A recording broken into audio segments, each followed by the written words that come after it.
Thank you for joining me here, guys, on this last segment of today's show, getting to our weekly game picks from Week 6 in the NFL.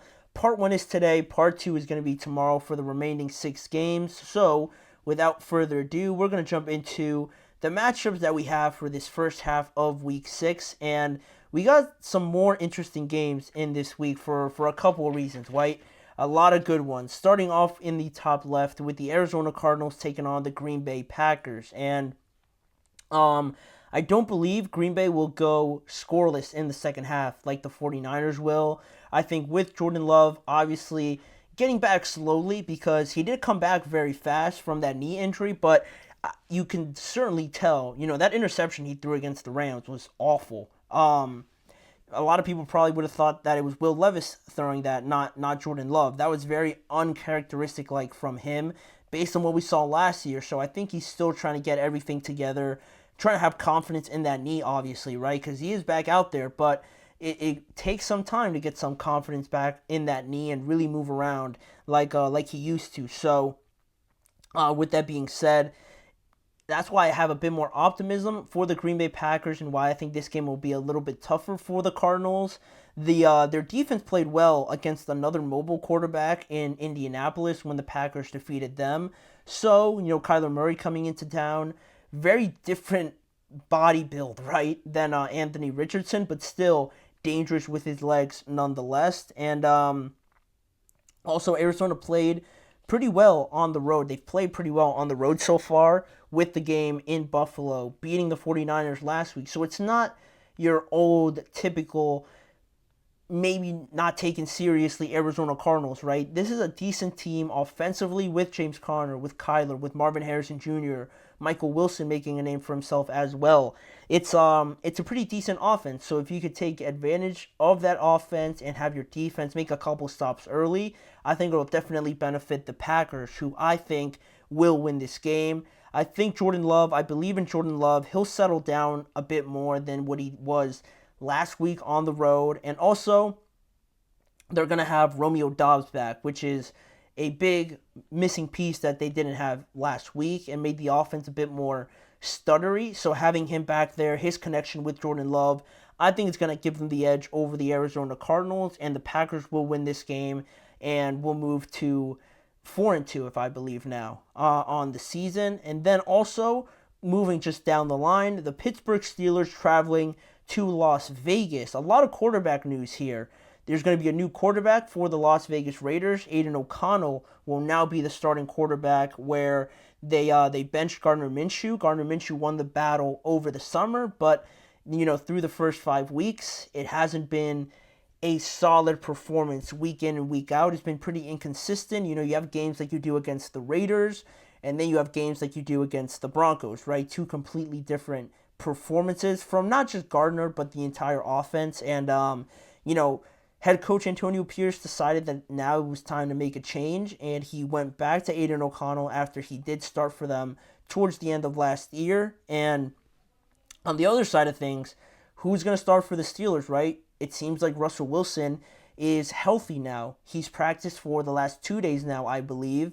And, Mike Tomlin hasn't necessarily deemed Justin Fields the starter. He said he's going to prepare like the starter to not mess anything up. But is that going to be the case each and every week? Or are they going to, dance around it sort of each and every week and leave us all speculating, right? It would be a lot easier for Mike Tomlin just to come out and say, Justin's our quarterback, or we're going to go with Russell. But I feel like Justin is and should be the guy going forward for a lot of reasons that I won't get too into right now. The wide receivers, a lacking spot on this offense. The running game, it is what they want to be their identity, but based on the performance, it has been anything but that based on how productive they've been with that. Their offensive line is all right, but there are certainly still some mistakes. And with Justin, this is a great test. This is the most ideal way to, I think, win over Mike Tomlin. I think if anybody wants to see a decision being made, this is such a game where I'm sure Mike Tomlin loves the idea that Justin Fields is coming off of back-to-back losses. Not literally, but I'll explain what I mean, right? I'm sure he loves the idea of Justin Fields coming off of those 2 losses, Russell Wilson now being healthy, sticking with Justin Fields apparently it looks like against the Raiders this week, but the pressure now that Justin Fields must feel potentially with Russell Wilson, metaphorically breathing down his neck now and, coming for his job. I'm sure Mike Tomlin loves the opportunity to see how Justin Fields operates now in such a pressured scenario where if you don't perform, you could lose your job. So I'm sure Mike Tomlin loves this opportunity. I'm sure he's still going to start Justin Fields, at least for this week, right? I'd hope. And he's really going to evaluate him now because Russ is healthy. There's no real other excuse to not play Russ unless you decide that you're really convinced by Justin Fields. So this is the perfect test to win over Mike Tomlin, to win everybody over. If Justin goes out there, plays very well, and they get more out of this offense potentially. But with all that being said, I'm going to go with the Steelers. There's not going to be any Devontae Adams. The offense is not as prolific as the Dallas Cowboys offense was for Las Vegas. They don't have the same names, obviously, so it's less to deal with, in my opinion, and there's not going to be any Christian Wilkins either. The Steelers couldn't make it more easier for themselves, so the Steelers better win this game. Justin will play. I think he'll play better, and this offense will look better, so the Steelers will win and go to 4-2.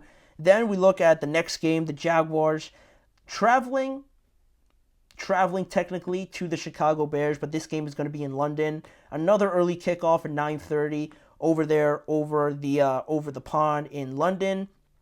Both of these teams coming off of big wins, right? Jacksonville finally getting their first win of the season over the Indianapolis Colts, and Chicago, after trending up after back-to-back weeks, they're now 3-2. They're coming off of those wins against who did they just play? The Panthers, and before that, it's escaping my mind. But, 2 important wins nonetheless, and although they are important, the Jaguars almost gave up that win away there towards the end where the Colts somehow came back like they did. Joe Flacco, right? Joe Flacco, right? He's playing crazy for being a 40-year-old quarterback, but still, the Jaguars, while they won the game, it wasn't overly convincing for me, and that's why I think in this game, I'm going to go with the Chicago Bears. Their defense is certainly better than that of the Indianapolis Colts. The Colts have moments where they play very well, but I think consistently overall as a unit, the Bears have a better defense. They have more prolific players on that side of the ball. I would say that side of the ball is their better side. So they're going to pose more of a challenge to the Jaguars. Probably going to get to Trevor Lawrence a lot more, and it'll make it easier. I'm sure we've seen that over the last few weeks with how that's benefited Caleb Williams. He looks like he's getting things together, and that Jacksonville defense also doesn't look that impressive either. So I'm going to go with the Bears. They're going to go to 4-2 on the year, and keeping pace up in that race for the division in the NFC North. Now switching over to the other side, the Texans traveling to New England. We've seen a lot of surprises, and I've made the point on here that each week, it feels like any team could beat any team, but there is a limit to it, obviously, right? I even mentioned the Patriots as being one of the teams that doesn't feel like they could beat any team. It was the Patriots, the Browns, and the Panthers. So, unfortunately, in this game, although it is in New England and the Texans are, a little bit banged up, I'm still going to go with the Texans. I don't think Drake May's going to go in there and just be one of the top contending teams in the conference. You just can't convince me of that right away for all the reasons I listed about this Patriots team. So the Texans will go in there. They'll win. It might be close for some time, maybe to start the game, but I feel like the Texans will handle it, and they'll go to 5-1. Then also, we talked about this game, the Commanders and the Baltimore Ravens earlier this week. It's going to be great. It's going to be fantastic. My favorite game of the weekend. The Commanders on a 4-game win streak. The Ravens on a 3-game win streak.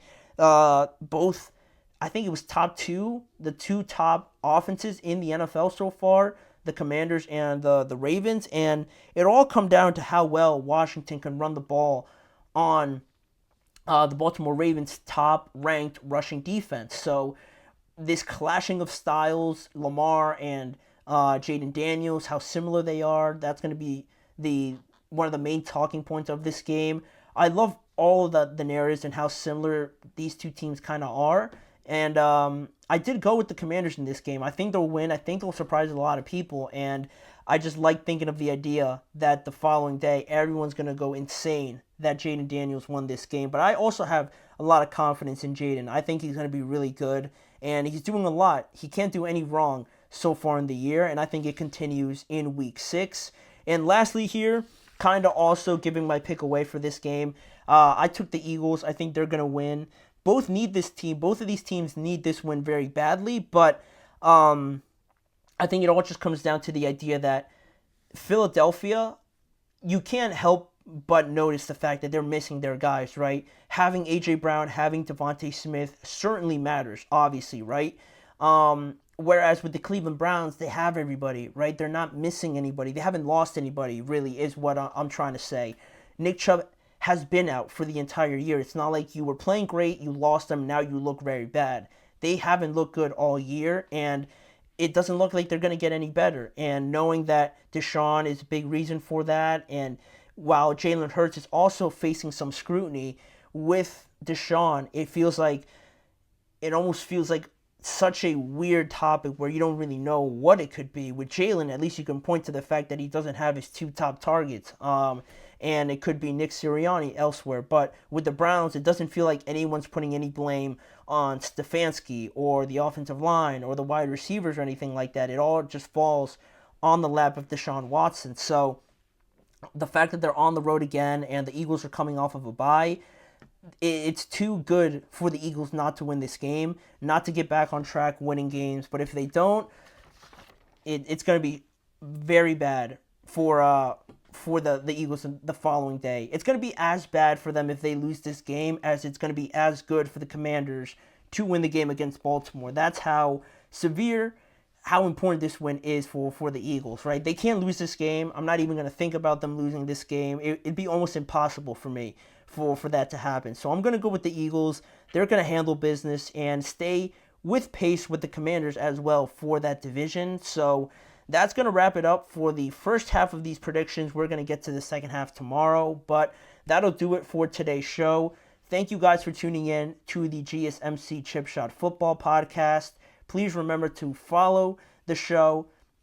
Also, follow the network on all forms of social media. Like, comment, and subscribe to the show as well. Check out the GSMC Sports Network channel as well on YouTube for more content around the NFL in a variety of different ways with this show as well. And tune in every weekday for more of the live shows each and every weekday at 6:30 p.m. Eastern Time. I've been your host, Manny Maradiaga. We're just minutes away from kickoff. Go watch the game, and we'll be back tomorrow to discuss what goes down on Thursday Night Football. Mm-hmm. Mm-hmm. Mm-hmm. Let's go. I wake up to a little bit of drool on my pillow, feel like it's gonna be a bad day. Yeah, I'm tired of shit, and the coffee ain't hit yet. Damn, ain't that great. I don't wanna go to